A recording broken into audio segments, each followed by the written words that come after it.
Bom dia, hoje é segunda-feira, dia 29 de junho de 2026, estamos iniciando mais um dia pela graça do nosso bondoso Deus. 29 de junho, a Igreja Luterana também celebra os dias de Pedro e Paulo, ou São Pedro e São Paulo. Nós queremos agradecer pelo final de semana que passou, pelos exemplos dos apóstolos Pedro e Paulo. Queremos pedir por vítimas do terremoto na Venezuela e por determinação para terminarmos os compromissos de junho. Ao final faremos a leitura de Eclesiastes 10, 11 a 20. Vamos juntos, falaremos com Deus em oração. Querido Deus, é certo que o Senhor esteve vigiando nosso sono e esteve conosco em mais um final de semana. É certo que o Senhor estará conosco em mais um início de semana e ao longo dos próximos dias. Só temos a agradecer, Senhor, por toda a proteção, cuidado, pelo consolo, pela companhia. Sabemos que sem Ti, Senhor, nada somos. Sem o Senhor na nossa vida, sem a Tua presença, nada nos resta, a não ser tristeza e enfado e seguramente consequências de uma vida pecaminosa, distante de Ti.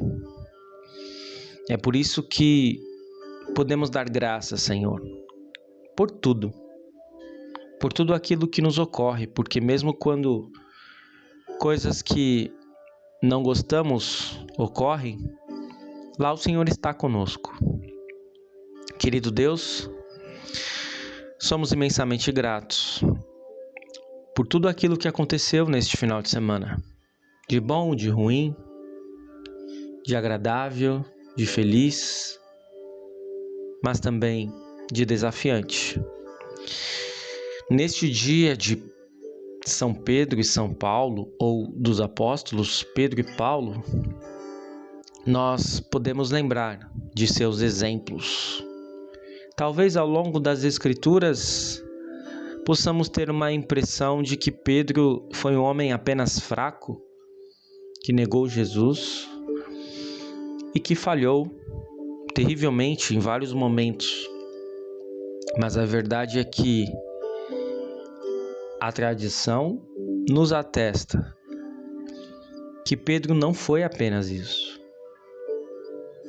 Após a ascensão de Jesus, Pedro foi uma figura importante na igreja que não titubeou e, diante da ameaça à sua vida, permaneceu como apóstolo, testemunhando até a morte, e morte de cruz.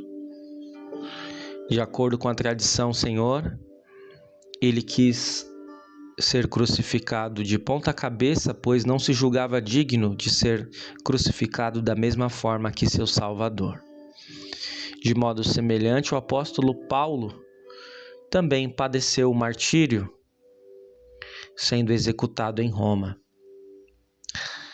Querido Deus, que estes exemplos possam nos auxiliar diante das encruzilhadas desta vida, sabendo que devemos seguir o nosso discipulado mesmo diante de oposições, testemunhando o Teu amor, a Tua salvação. Abençoe, Senhor, as pessoas que estão sofrendo neste momento, especialmente aquelas em decorrência do terremoto fortemente grave que atingiu a Venezuela, um país já debilitado por muitas crises políticas, econômicas. Querido Deus, abençoe os desabrigados, abençoe os enlutados, abençoe para que a esperança não termine, para que eles saibam que mesmo diante da dor, o Senhor continua com eles. pedimos determinação, querido Deus, para terminarmos os compromissos deste mês da melhor forma e assim podermos, de fato, dar conta de todas as nossas responsabilidades. Por tudo isso, nós queremos orar, pedir e agradecer em nome de Jesus. Amém. Finalizamos então com Eclesiastes 10, a partir do versículo 11, onde lemos: Não adianta nada você saber encantar cobras se deixar que uma delas o morda. Quem é sábio recebe elogios pelas coisas que diz, mas o tolo é destruído pelas suas próprias palavras. Ele começa dizendo tolices e acaba falando coisas absurdas e más. O tolo não para de falar. Ninguém sabe o que vai acontecer amanhã, nem pode dizer o que acontecerá depois da sua morte. Somente um homem muito tolo, tão tolo que nem consegue encontrar o caminho de casa, se esgota de tanto trabalhar. Um país vai mal quando aquele que o governa se deixa levar pela opinião dos outros e quando as autoridades começam a se divertir logo de manhã. Mas um país vai bem quando quem o governa toma suas próprias decisões e as autoridades sabem se controlar, comem na hora certa e não bebem demais. Se por preguiça você deixar de consertar o telhado da sua casa, ele acabará ficando cheio de goteiras e a casa cairá. As festas ajudam a gente a se divertir e o vinho ajuda a gente a se alegrar. Mas sem dinheiro não se pode ter nenhuma coisa, nem outra.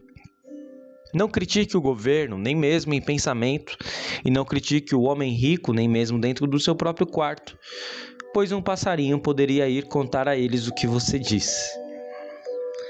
Eis a leitura de Eclesiastes 10, uma série de conselhos que trazem seguramente ainda neste mundo e nesta vida do século XXI elementos a nos acrescentar. E nós podemos de fato concordar que trabalhar demais pode ser tolice. Nós podemos concordar que nós não podemos deixar os consertos para depois, sob pena de termos dificuldades. Muito bem, hoje então, neste dia dos apóstolos Pedro e Paulo, podemos lembrar tudo aquilo que eles fizeram, mas tudo aquilo que Deus fez por meio deles. Talvez você estranhe a gente poder chamá-los de santos. De modo geral, nós não os chamamos de santos, mas nós precisamos lembrar que pela doutrina cristã, todos são santos em Cristo. Você, eu, se cremos em Cristo, também somos. Fique na paz do Senhor. Tenha uma abençoada segunda-feira. Seja benção.